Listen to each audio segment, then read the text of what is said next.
നമ്മുടെ ബിഗ് ബോസിലെ താരം അക്ബർ ഉണ്ടല്ലോ, അക്ബർ.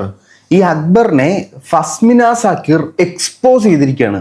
അക്ബർ വെറും കൊക്കരക്കോ കോ ആണെന്നാണ് ഫസ്മിന പറയുന്നത്. അതിനു മുമ്പേ ഫസ്മിനയുടെ കുറച്ച് കാര്യങ്ങൾ നമുക്കൊന്ന് കേൾക്കാം. പറഞ്ഞു, ഞാൻ ഇങ്ങനെ വീഡിയോ ചെയ്യുന്ന ആളാണ്. I expose people. അത് ഐ എക്സ്പോസ് പീപ്പിൾസ്. ഇപ്പൊ ഈ നാട്ടിൽ മൊത്തവും മറ്റൊരാളെ എക്സ്പോസ് ചെയ്യുന്ന ആളുകളാണ്. എൻ്റെ കാസറ്റിലെ ഹക്കീം, ഡോക്ടർ അനന്തു, ഇപ്പൊ നമ്മുടെ ഫസ്മിന സക്കീർ. ഞങ്ങളുടെയൊക്കെ മെയിൻ പരിപാടി എന്ന് പറഞ്ഞാൽ മറ്റൊരാളുടെ പുറത്തു വരാത്ത സാധനങ്ങളെ ഇൻവെസ്റ്റിഗേറ്റീവ് നടത്തി കണ്ടുപിടിച്ച് അതിനെ എക്സ്പോസ് ചെയ്യുക എന്നുള്ളതാണ് ഇപ്പൊ ഇവരുടെ എല്ലാം ടാസ്ക്. ഒരുത്തൻ തെറ്റാണ് ചെയ്യുന്നെങ്കിൽ അതിനെ എക്സ്പോസ് ചെയ്യുന്ന കാര്യമൊന്നുമില്ല. പക്ഷെ അങ്ങനെ എക്സ്പോസ് ചെയ്യാൻ ഇറങ്ങുമ്പോഴത്തേനും നമ്മൾ അത് ചെയ്യാൻ അർഹതയുള്ളവരാണോ എന്നും കൂടെ ആദ്യം നമ്മൾ നോക്കണം. ഇപ്പൊ ഈ ഫസ്മിനയുടെ കേസ് നമ്മൾ നോക്കുകയാണെങ്കിൽ പുള്ളിക്കാരിയുടെ എക്സ് ലവറുമായിട്ട് പല ആൾക്കാരും ഈ പുറത്തേക്ക് കൊണ്ടുവരുമ്പോൾ, അല്ലെങ്കിൽ പുള്ളിക്കാരിയെ മോശമായിട്ട് ഒരാൾ റിയാക്ട് ചെയ്യുമ്പോഴത്തേനും പുള്ളിക്കാരിക്ക് ഇഷ്ടമല്ല. അപ്പോൾ അതിനെതിരെ സംസാരിക്കുന്ന ഒരു വ്യക്തി, അല്ലെങ്കിൽ എന്നെ ഒരുത്തൻ മോശമായിട്ട് അല്ലെങ്കിൽ എൻ്റെ ഒരു നെഗറ്റീവ് സൈഡ് കാണിക്കുമ്പോൾ ഞാൻ ട്രിഗർ ആകുന്ന, ഞാൻ അവനെ കുറ്റം പറയുന്ന ഒരു വ്യക്തി, ഞാൻ എല്ലാവരെയും എക്സ്പോസ് ചെയ്യും എന്ന് പറയുന്നതിനോടത്ത് എന്ത് ലോജിക്കുള്ളതെന്ന് എനിക്ക് മനസ്സിലായിട്ടില്ല. ഇപ്പൊ എല്ലാവരും ഏതെടുത്ത് നോക്കിയാലും ഒന്നുകിൽ നമ്മളെപ്പോലെ റിയാക്ഷൻ വീഡിയോ അല്ലെങ്കിൽ എക്സ്പോസിങ് വീഡിയോ. ഞാൻ എൻ്റെ റിയാക്ഷൻ വീഡിയോ ചെയ്യുമ്പോഴത്തേനും അതിനകത്ത് ഞാൻ ഒരുത്തൻ്റെ ജീവിതത്തിലേക്ക് തപ്പിക്കിടന്ന് അവൻ്റെ ജീവിതത്തിൽ നിന്ന് കുത്തി വാരി എടുത്തുകൊണ്ടൊന്നും വരത്തില്ല. സോഷ്യൽ മീഡിയയിൽ ഈ പറയുന്ന പോലെ പുറത്ത് വന്നിട്ടുള്ള വിഷയങ്ങളെക്കുറിച്ച് മാത്രമേ ഞാനിവിടെ സംസാരിച്ചിട്ടുള്ളൂ. ഇതങ്ങനെയല്ല. അവൻ്റെ ജീവിതത്തിൽ അവൻ മറച്ചു വെക്കുന്ന, അവൻ്റെ ജീവിതത്തിൽ നിന്ന് അവൻ തെറ്റാണെന്ന് കരുതി അവനായിട്ട് നന്നായ കാര്യങ്ങളൊക്കെ പോയി തോണ്ടി എടുത്തുകൊണ്ട് വരിക. എന്നാൽ ഈ എൻ്റെ കേസറ്റിലെ അവൻ്റെ പേര് സ്ത്രീ പീഡന കേസുണ്ട്. ഡോക്ടർ ആനന്ദിന്റെ പേരിൽ ഈ പറയുന്ന സ്ത്രീ പീഡന കേസുണ്ട്. ഈ പെൺകുട്ടിയെ കുറിച്ച് വളരെ മോശമായിട്ടുള്ള അഭിപ്രായങ്ങളാണ് പലരും പറയുന്നത്. ഇതൊന്നും ശരിയാണോ തെറ്റാണോ എന്നുള്ളതല്ല നമ്മൾ ചോദ്യം. നമ്മൾ ഒരാളെ എക്സ്പോസ് ചെയ്യാൻ നിൽക്കുമ്പോഴത്തേനും നമ്മൾ നന്നായിട്ടാണോ ജീവിച്ചതെന്നും കൂടെ നമ്മൾ നോക്കണം. ഏതായാലും നമുക്ക് അക്ബറിനെയാണ് ഈ പുള്ളിക്കാരി എക്സ്പോസ് ചെയ്യുന്നത്, ബിഗ് ബോസിലെ അക്ബറിനെ. നമുക്ക് അതിന്റെ കുറച്ച് കാര്യങ്ങൾ ഒന്ന് കേൾക്കാം. നമ്മൾ ആദ്യമായിട്ട് കാണുന്നവർ, സബ്സ്ക്രൈബ് ചെയ്യാതെ കാണുന്നവർ ജസ്റ്റ് ഒന്ന് സബ്സ്ക്രൈബ് ചെയ്തേക്കുക. ഹൈപ്പ് ബട്ടൺ വരുവാണെങ്കിൽ അതും കൂടെ ഒന്ന് ക്ലിക്ക് ചെയ്തേക്കുക. ഒന്ന് ലൈക്ക് ചെയ്യുക, കമന്റ് ബോക്സ് എന്തെങ്കിലും ഒന്ന് കമന്റ് ചെയ്യാം. കൂടെ ലാഗ് അടുപ്പിച്ച് കുളവാക്കത്തില്ല. നമുക്ക് നേരെ ഫസ്മിന സാക്കിറിന് പറയാനുള്ള കാര്യങ്ങൾ കേട്ടു തുടങ്ങാം. Has this Tinder profile. ഇതാണ് പുള്ളിയുടെ ടിൻഡർ പ്രൊഫൈൽ. ഇത് അക്ബറിന്റെ ടിൻഡർ പ്രൊഫൈൽ.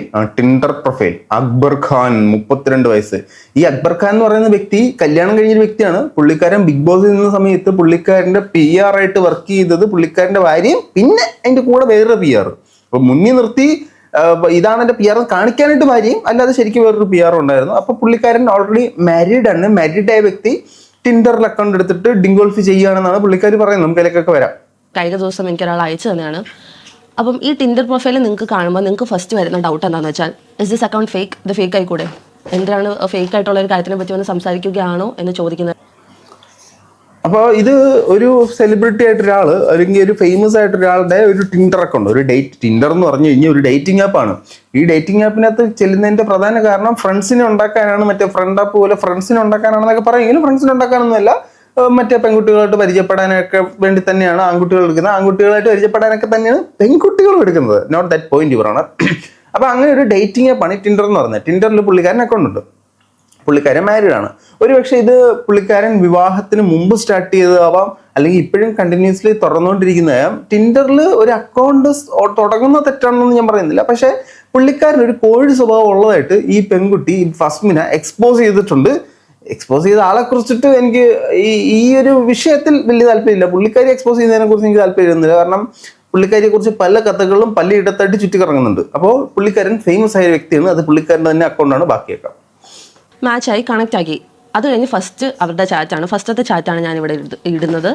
ഈ ഫസ്റ്റത്തെ ചാറ്റിൽ നിങ്ങൾക്ക് കാണാം, ആ കുട്ടി ചോദിച്ചേക്കുകയാണ്, ഇസ് ദിസ് റിയൽ? അപ്പം റിപ്ലൈസ് ആണ്, യെസ്, ഓക്കെ. ഇനി ആ കുട്ടി എന്തിനാണ് അങ്ങനെ മെസ്സേജ് അയക്കുന്നത് എന്ന് ചോദിക്കുന്നവരോട് എനിക്ക് പറയാനുള്ളത്, you see a very public figure. അതായത് നമുക്ക് അറിയുന്ന, നമ്മൾ നേരിട്ട് കണ്ടിട്ടില്ലായിരിക്കും, നമ്മൾ അത്ര അറിയുന്ന ആരാധിക്കുന്ന ഒരാളെ നമ്മൾ പെട്ടെന്ന് ഇങ്ങനെ ഒരു ഡേറ്റിംഗ് ആപ്പിലൊക്കെ കാണുമ്പോഴത്തേക്കും വി ആർ വെരി ക്യൂരിയോസിറ്റി ഭയങ്കര എക്സ്ട്രീമാണ്. Note that point your honour. നമ്മൾ ആരാധിക്കുന്ന, നമ്മൾ ഒരുപാട് ഇഷ്ടപ്പെടുന്ന, ബിഗ് ബോസിലൊക്കെ കണ്ടൊരു താരത്തിന്റെ ഫേസ്ബുക്ക് പ്രൊഫൈൽ കാണുമ്പോഴത്തേനും നമ്മൾ ഭയങ്കര ക്യൂരിയസ് ആകും. നമ്മൾ ഭയങ്കര ആരാധിക്കുന്ന ഒരാളാണ് കേട്ടോ ഈ വ്യക്തിത്വം. അപ്പൊ നമ്മൾ ക്യൂരിയസ് ആയിട്ട് നമ്മൾ ഇത് റിയൽ ആണോ എന്ന് ചോദിക്കും. ഇതുവരെ ആർക്കും സംശയമൊന്നുമില്ല. ഇതുവരെല്ലാം ക്ലിയർ അല്ലേ? ബാക്കിയേക്കാം. ക്വസ്റ്റ്യൻ എന്താണെന്ന് വെച്ചാൽ അടുത്ത ചാറ്റ് ഞാൻ കാണിച്ചു തരാം. ഇവിടെ അടുത്ത ചാറ്റ് എങ്ങനെ, അടുത്ത ചാറ്റ് ഈസ് ദിസ് റിയൽ കഴിഞ്ഞിട്ട് യെസ് ചോദിച്ചേക്കുന്നു. How do I know I can trust you? ഞാൻ ഇങ്ങനെ നിന്നെ വിശ്വസിക്കും. Since you are well known and you are well known. അപ്പൊ ഈ ചാറ്റ് ചെയ്യുന്ന പെൺകുട്ടിക്കും അറിയാം നീ ഒരു വലിയ സംഭവമാണെന്നുള്ളത്. And there are many fake accounts else days എന്ന് പറഞ്ഞപ്പോഴത്തേനും അക്ബർ ചോദിക്കുന്നുണ്ട് നിന്നെ വിശ്വസിപ്പിക്കാനായിട്ട് ഞാൻ എന്ത് ചെയ്യണമെന്ന്. അപ്പൊ ഈ പുള്ളിക്കാരി ഓൾറെഡി പറയുന്നുണ്ട് നീ ഒരു വെൽ നോൺ ഫേസ് ആണ്, നിന്നെ എനിക്കറിയാം. ഓരോ ചാറ്റ് വൈസ് ആണ് ഈ പുള്ളിക്കാരി സ്ക്രീൻഷോട്ട് എടുത്തോണ്ടിരുന്നത്. ആദ്യം ഈസ് ദിറ്റ് റിയൽ ചോദിച്ചു, അതിന് യെസ് പറയുന്നെടുത്തു, അതിന് ഈ പുള്ളിക്കാരിയുടെ റിപ്ലൈ ചോദിച്ചു, അതിന് സ്ക്രീൻഷോട്ട് എടുത്തു. സോ ഓരോന്നും ഒരു കണ്ടന്റ് ആക്കണം എന്ന ഉദ്ദേശത്തോടെ തന്നെ പുള്ളിക്കാരി സ്ക്രീൻഷോട്ട് എടുത്ത സാധനമാണ്. ബാക്കിയൊക്കെ എന്നിട്ട് ഞാൻ പറയാം എൻ്റെ സംഭവം. വിശ്വസിക്കുമെന്നുള്ള ഇത്. അപ്പോൾ ഹി വാസ് ലൈക്ക് ട്രസ്റ്റ് ചെയ്യാൻ എന്താ ചെയ്യേണ്ടത്, അതായത് പുള്ളി ഒറിജിനൽ ആണെന്ന് പ്രൂവ് ചെയ്യാൻ പുള്ളി റെഡിയാണ്. ഐ ഡോണ്ട് നോ ലൈക്ക് എന്തിനാണ് പുള്ളി റെഡിയാവുന്ന, അല്ല ആസ് ഇൻ എന്താണ് പുള്ളി അതുകൊണ്ട് ഉദ്ദേശിക്കുന്നതെന്ന് എനിക്ക് മനസ്സിലായില്ല. അത് അയാളുടെ കാര്യമല്ലേ. അയാളുടെ ടിൻഡർ അക്കൗണ്ടിൽ ഒരു പെൺകുട്ടി അയാളോട് ചാറ്റ് ചെയ്യാൻ താല്പര്യപ്പെട്ടു, പുള്ളിക്കാരൻ്റെ അത് റിയൽ ആണോ എന്ന് പ്രൂവ് ചെയ്യണോ വേണ്ടായോ എന്നുള്ളത് പുള്ളിക്കാരൻ്റെ താല്പര്യമാണ്. ഒരു പക്ഷേ പെൺകുട്ടി ഇഷ്ടപ്പെട്ട് തന്നെ ഉണ്ടാകും, പക്ഷേ ഭാര്യ ഇരിക്കുമ്പോൾ പുള്ളിക്കാരനത് കുൽസിതമായിട്ടുള്ള പ്രവർത്തനങ്ങൾക്ക് പോയി കഴിഞ്ഞാൽ അത് തെറ്റാണ് നമുക്ക് ഉറപ്പിച്ച് അടിവരയിട്ട് പറയാം, അടിവരയിട്ട് ഫുൾ സ്റ്റോപ്പ് കിട്ടും. ഓക്കെ, ലൈക്ക് ബിസിനസ് ഐഡിയാസ് ആണെങ്കിലും അല്ലെങ്കിൽ socially circle, okay socially circle അല്ല, ലൈക്ക് നമുക്ക് ഇൻസ്റ്റയിൽ പുള്ളിയുടെ അക്കൗണ്ട്. ഓക്കെ, നമ്മൾ അടുത്ത ചാറ്റാട്ടോ. അടുത്ത ചാറ്റിനകത്ത് ഈ പെൺകുട്ടി പറയുന്നത് ഈ ട്രസ്റ്റ് ചെയ്യാനായിട്ട് എന്താ ചെയ്യണമെന്ന് ചോദിച്ചപ്പോൾ ഈ പെൺകുട്ടി പറഞ്ഞു ഇൻസ്റ്റാഗ്രാമിൽ ചേട്ടൻ എനിക്കൊരു റിക്വസ്റ്റ് ആക്കി, ഞാൻ അക്സെപ്റ്റ് ഒന്നും ചെയ്തില്ല. അപ്പോൾ ചേട്ടൻ്റെ ജെന്യൂൻ അക്കൗണ്ട് ആണല്ലോ, എന്നിട്ട് ചേട്ടൻ അങ്ങ് റിക്വസ്റ്റ് ക്യാൻസൽ ചെയ്തു. അപ്പോൾ എനിക്ക് വിശ്വസിക്കുക ഇത് ചേട്ടൻ തന്നെയാണെന്നുള്ളത് എനിക്ക് വിശ്വസിക്കാം. അത് നമുക്ക് നമ്പർ ചെയ്യിക്കാൻ പറ്റത്തില്ല. നിങ്ങൾ സെലിബ്രിറ്റി അല്ലെന്ന് ചോദിച്ചപ്പോഴത്തേനും പുള്ളിക്കാരി പറഞ്ഞു അതിനെന്താ നമ്പർ തരാൻ ഞാൻ തയ്യാറാണല്ലോ, ഞാൻ എൻ്റെ നമ്പർ തരാമെന്ന് പുള്ളിക്കാരൻ പറയുന്നുണ്ട്. ഏതായാലും പുള്ളിക്കാരൻ റിയൽ ആണെന്ന് പുള്ളിക്കാരൻ തെളിയിക്കുന്നു. ഇവിടെ നിങ്ങൾ നോക്കിക്കഴിഞ്ഞാൽ അടുത്ത ചാറ്റ് മുതൽ പുള്ളിക്കാരി അയക്കുന്നു, അതിൻ്റെ റിപ്ലൈ വെച്ചിട്ട് പുള്ളിക്കാരി വീണ്ടും സ്ക്രീൻഷോട്ട് എടുത്തിട്ടാണ് ഓരോ ചാറ്റ് മുമ്പോട്ട് പോയിക്കൊണ്ടിരിക്കുന്നത്. അതുകൊണ്ട് ആ കുട്ടിയുടെ അക്കൗണ്ടിലോട്ട് റിക്വസ്റ്റ് ചെയ്യുമ്പോൾ നമുക്ക് മനസ്സിലാവുമല്ലോ ഇത് രണ്ടും സെയിം ആളാണെന്ന്. And she told number share ചെയ്യുന്നതിൽ കംഫർട്ടബിൾ അല്ലെന്നറിയാം, അതുകൊണ്ടാണ് ഇത് പറഞ്ഞതെന്ന്. But he was okay to share his number. പുള്ളി പറഞ്ഞു പുള്ളി നമ്പർ ഷെയർ ചെയ്യാൻ ഓക്കെയാണ്.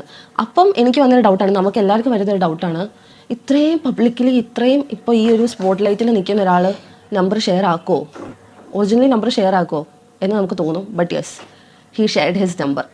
അതാണ് ഏറ്റവും കോമഡി ആയിട്ട് എനിക്ക് തോന്നിയത്. അതായത് ഒരു പരിചയമില്ലാത്ത ഒരാൾ ഒരു 2 മിനിറ്റ് ചാറ്റിൽ തന്നെ പുള്ളിയുടെ പേഴ്സണൽ നമ്പർ ഷെയർ ചെയ്യാന്ന് വെച്ചാൽ I don't know where this goes. Okay, അത് കഴിഞ്ഞ് നാലാമത്തെ ചാറ്റ് ഞാനിവിടെ നാലാമത്തെ ഒരു സ്ക്രീൻഷോട്ട് ഇടാം. ഇതിൽ പുള്ളി പറയുന്നുണ്ട് ലെറ്റ്സ് നോ ഈച്ച് അതർ അല്ലേ. Okay, let's know each other. Why do you have to know her? Because she was messaging to him. അതുകൊണ്ട് അയാൾക്ക് അറിയണം. ഇതിനകത്ത് നിങ്ങളെ എല്ലാം ഒരു കോമൺ മിസ്റ്റേക്ക് എന്താണെന്നറിയോ, ഒരു പെൺകുട്ടി ആൺകുട്ടിയും ചാറ്റ് ചെയ്യുന്നു, അതിനകത്ത് നിങ്ങളുടെയൊക്കെ കണ്ണുകളിൽ പെൺകുട്ടിയുടെ മിസ്റ്റേക്ക് നിങ്ങളുടെ കൺമുന്നിൽ വരത്തില്ല. നിങ്ങൾക്കൊക്കെ ആൺകുട്ടികൾ മാത്രമാണ് തെറ്റുകാരനായിട്ട് ഫീൽ ചെയ്യുന്നത്. അയാളുടെ അക്കൗണ്ടിലേക്ക് ഈസ് ദിറ്റ് റിയൽ എന്ന് ചോദിച്ചുകൊണ്ട് അങ്ങോട്ട് മെസ്സേജ് അയച്ച് അയാൾ റിപ്ലൈ തന്ന് സ്വാഭാവികമായിട്ട് അവർ തമ്മിലൊരു ചാറ്റ് ബിൽഡ് ആയി കഴിഞ്ഞപ്പോഴത്തേനും എന്തിനയാൾ റിപ്ലൈ കൊടുക്കണം, എന്തിനയാൾ അറിയണം, പിന്നെ എന്തിനാ ഈ പെൺകുട്ടി അയക്ക് പോയി മെസ്സേജ് അയച്ചത്? അത് സെലിബ്രിറ്റി ആയിട്ട് അയച്ചു. അതായത് സെലിബ്രിറ്റി ആയിട്ടുള്ള ആളുകൾ മറ്റാരോടും മിണ്ടാൻ പാടില്ല, മറ്റാർക്കും നമ്പർ കൊടുക്കാൻ പാടില്ല, മറ്റാരോടും സോഷ്യലി ഇടപെടാൻ പാടില്ല, ഒന്നും ചെയ്യാൻ പാടില്ല എന്നാണ് ഇവരുടെയൊക്കെ ഒരു വാദം. അപ്പോൾ ഇതെല്ലാം സാധൂകരിക്കുന്നത് ആണ് തെറ്റ്. അവൻ ചാറ്റ് ചെയ്തു, അവൻ എന്തിന് ഇവളെ കുറിച്ച് അറിയണം, അവൻ എന്തിന് നമ്പർ ഷെയർ ചെയ്യണം, എന്തിന് അവൻ റിയൽ ആണോ എന്ന് അറിഞ്ഞിട്ട് ഇവക്ക് എന്തിനാ, ഇവളെന്തിനാ കഷ്ടപ്പെട്ട് അവനുമായിട്ട് ഇത്ര കഷ്ടപ്പെട്ട് ചാറ്റ് ചെയ്യാൻ നിൽക്കുന്നത് എന്തിനാ? അത് ഫേക്ക് ആണെന്ന് വിചാരിച്ച് നിങ്ങൾക്ക് പൊക്കൂടെ? അല്ലാതെ എനിക്ക് അറിയണം അത് ഫേക്ക് ആണോ റിയൽ ആണോ എനിക്കൊന്നും അറിയണമല്ലോ. അതിന്റെ ക്യൂരിയോസിറ്റി എന്താണ്? ബാക്കിയുടെ എന്നിട്ട് കുറച്ച് കാര്യങ്ങൾ പറയാം. അതായത് ഞാൻ മെസ്സേജ് അയച്ചപ്പോൾ പുള്ളി വിചാരിച്ചത് ടിൻഡർ വഴി പരിചയപ്പെട്ടത് എന്നെയാണ്, എനിക്കാണ് പുള്ളി നമ്പർ ഷെയർ ചെയ്തതെന്ന്. ഓക്കെ, ഇവിടെ മുതലാണ് നമുക്ക് പ്രശ്നം സ്റ്റാർട്ട് ചെയ്യുന്നത്. പ്രശ്നം എന്ന് പറഞ്ഞു കഴിഞ്ഞാൽ ഫസ്മിന നമ്പർ എടുത്തിട്ട് അയാളുടെ സൈഡും കൂടെ കേൾക്കണമെന്നുള്ള ഇതിൽ അക്ബറിന് മെസ്സേജ് അയച്ചു. അക്ബർ തിരിച്ച് റിപ്ലൈ കൊടുത്തേക്കുന്നത് നമ്മൾ കുറച്ച് മുമ്പ് ടിൻഡറിൽ പരിചയപ്പെട്ടതല്ലേ, ഞാൻ എനിക്ക് നമ്പർ തന്നെയല്ലേ എന്ന് ചോദിച്ചപ്പോഴത്തേനും ഫസ്മിന പറഞ്ഞു ഇല്ല, ഞാൻ അങ്ങനെ ആളല്ല, ഇത് ഞാൻ വേറെ ആളാണെന്ന് പറഞ്ഞിട്ട് പുള്ളിക്കാരിയുടെ അക്കൗണ്ട് റിലീസ് ചെയ്യുകയും ഐ എക്സ്പോസ് പീപ്പിൾസ് എന്ന് പറയുന്നൊരു സാധനം കൂടെ പുറത്തു വിടുകയും ചെയ്തു. നിങ്ങൾ എക്സ്പോസ് ചെയ്ത് നിങ്ങളുടെ കെട്ടിയനെ മാത്രമാണ്. എനിക്ക് തോന്നുന്നു ഇതാണ് നിങ്ങളുടെ രണ്ടാമത്തെ എക്സ്പോസിങ്. ഇതിന് മുമ്പത്തെ നിങ്ങളുടെ ഒരു ഭൂതകാലത്തെ കുറിച്ച് ചർച്ച ചെയ്യാതിരിക്കുന്നതായിരിക്കും വളരെ നല്ലത്. ഇനി നമുക്ക് കുറച്ച് കാര്യങ്ങളോട് കാണാം. ഓ മൈ ഗോഡ്, എന്താ പറയാ, ഒന്നും പറയാനില്ല എനിക്ക് ആ കാര്യത്തിൽ. ഞാൻ കുറച്ച് നേരം ഇരുന്ന് ചിരിച്ചു. എന്നിട്ട് ഞാൻ പുള്ളിക്ക് റിപ്ലൈ കൊടുത്തു, ഞാൻ ആ ആളല്ല. എന്നിട്ട് ഞാൻ എൻ്റെ പ്രൊഫൈൽ, ഞാൻ ഇവിടെ സ്ക്രീൻഷോട്ട് കൊടുക്കുക, ഞാൻ എൻ്റെ പ്രൊഫൈൽ അയച്ചു കൊടുത്തിട്ട് ഞാൻ പുള്ളിയോട് പറഞ്ഞു ഞാൻ ഇങ്ങനെ വീഡിയോ ചെയ്യുന്ന ആളാണ്, ഐ എക്സ്പോസ് പീപ്പിൾ. അത് കഴിഞ്ഞ് പുള്ളിയുടെ അലക്കം കേട്ടിട്ടില്ല, പുള്ളി ഒരു റിപ്ലൈ ഇല്ല, പുള്ളി സീന. യെസ്, അയാൾക്ക് മനസ്സിലായത് എനിക്കിട്ടുള്ള ആപ്പാണെന്നുള്ളത്. സോ അയാൾ മുങ്ങി. ഇത് മറ്റേ പെൺകുട്ടിയായിട്ടുള്ള ഒരു സാധനം കൂടെ ഞാൻ കാണിക്കാം കേട്ടോ. അത് കഴിഞ്ഞിട്ട് വന്നൊരു ചാറ്റാണ്. ഹിയർ ഇസ് മൈ നമ്പർ എന്ന് പറഞ്ഞിട്ട് അക്ബർ നമ്പർ ഷെയർ ചെയ്യുന്നു. അപ്പൊ ഈ പെൺകുട്ടി അയാളുടെ ഇൻസ്റ്റാഗ്രാമിൽ നിന്ന് റിക്വസ്റ്റ് ഒക്കെ വന്നത് വെച്ച് തപ്പി കണ്ടുപിടിക്കുന്നു. പുള്ളി മാരീഡ് ആണെന്നുള്ള യാഥാർത്ഥ്യം ഈ പെൺകുട്ടി മനസ്സിലാക്കുന്നു. അതായത് നമ്മൾ ആരാധിക്കുന്ന ഒരാള്, വെൽ നോൺ ആയിട്ടൊരാള്, നമുക്ക് അയാളോട് ആരാധന മൂത്തിട്ടാണ് ഈ പെണ്ണ് അങ്ങോട്ട് പോയി മെസ്സേജ് അയച്ചതെന്നാണ് ഫസ്മിനെ പറഞ്ഞത്. അങ്ങനെയൊക്കെ ഇയാൾ മാരീഡ് ആണെന്ന് അറിയത്തില്ല. ഇയാൾ ബിഗ് ബോസിലുണ്ടായിരുന്നു, ഇയാളുടെ ഭാര്യ ബിഗ് ബോസിനകത്തേക്ക് വന്നിട്ടുണ്ട്, ഇദ്ദേഹത്തിന്റെ ഭാര്യയാണ് ഈ സകലമാന സാധനങ്ങൾ ഇവിടെ പ്രൊമോട്ട് ചെയ്തുകൊണ്ടിരുന്നത്. അപ്പോഴൊന്നും അറിയില്ല അയാൾക്ക് ഭാര്യ ഉണ്ടെന്നുള്ളത്. ഇൻസ്റ്റാ പ്രൊഫൈൽ കണ്ടപ്പോൾ പുള്ളിക്കാരി കണ്ടുപിടിച്ചു ഭാര്യ ഉണ്ടെന്ന്. I didn't realise you are married, I am going to step back now, take care എന്ന് പറഞ്ഞു. തിരിച്ച് അത് കഴിഞ്ഞിട്ട് as a girl I don't think it's right for me to continue this.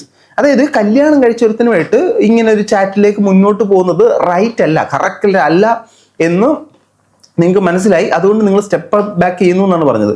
അപ്പോൾ ഒരു ആണുമായിട്ട് തുടക്കം മുതലുള്ള ചാറ്റ്, നിങ്ങൾ തമ്മിലുള്ള പേഴ്സണൽ ചാറ്റ് സ്ക്രീൻഷോട്ട് എടുത്ത് മറ്റൊരാൾക്ക് കൊടുത്തിട്ട് അയാളെ അവഹേളിക്കുന്നത് വളരെ റൈറ്റ് ആയിരുന്നില്ലേ? ശരി ശരി ശരി, good bye, take care, wish you all the best എന്ന് പറഞ്ഞ് പുള്ളിക്കാരൻ വളരെ ഡീസൻ്റ് ആയിട്ട് താങ്ക് യു പറഞ്ഞിട്ട് പോയി. ഇതിനകത്ത് തെറ്റായിട്ട് എനിക്ക് തോന്നിയൊരു സാധനം, ഈ അക്ബർ ടിൻഡറിൽ കൂടെ എല്ലാവരും പരിചയപ്പെടുന്നു, എല്ലാവർക്കും നമ്പർ കൊടുക്കുന്നു, അവർക്കും താല്പര്യപ്പെടുന്നുണ്ടെങ്കിൽ പുള്ളിക്കാരൻ മുമ്പോട്ട് പോകുന്നു, ഭാര്യ ഇരിക്കെ. അതാണ് ഇതിനകത്തെ ഒരു പ്രശ്നമായിട്ട് എനിക്ക് തോന്നിയിട്ടുള്ളത്.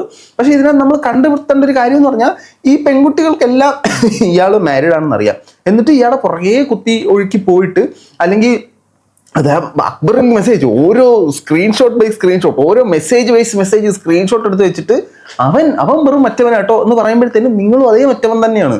നിങ്ങളും അതേ ടിൻഡർ യൂസ് ചെയ്യുന്നുണ്ട്. നിങ്ങൾ മാരീഡ് ആണോ അല്ലയോ എന്ന് നിങ്ങൾ ഫേമസ് ആയല്ലാത്തതുകൊണ്ട് അറിയാതെ, എനിക്കറിയാൻ പാടില്ല നിങ്ങൾ മാരീഡ് ആണോ അല്ലയോ എന്നുള്ളത്. അയാളുടെ പ്രൊഫൈലിൽ അങ്ങോട്ട് പോയി മെസ്സേജ് അയച്ച് അയാളുമായിട്ട് സൗഹൃദം സ്ഥാപിക്കാൻ ശ്രമിച്ചിട്ട് ഓരോ ചാറ്റും ഇയാളെ പുറത്ത് കൊണ്ടുവരണം എന്നുള്ള രീതിയിൽ തന്നെ സ്ക്രീൻഷോട്ട് എടുത്ത് പുറത്ത് വിട്ടിട്ട് ഞാൻ ഭയങ്കര പുണ്യാളനാണെന്ന് കളിക്കില്ല. അയാൾ കാണിക്കുന്ന തെറ്റാണെന്ന് നിങ്ങൾ വിശ്വസിക്കുന്നുണ്ടെങ്കിൽ നിങ്ങൾ കാണിക്കുന്നത് തെറ്റാണ് അല്ലേ ആണെന്നാണ് എൻ്റെ ഒരു ഇത്.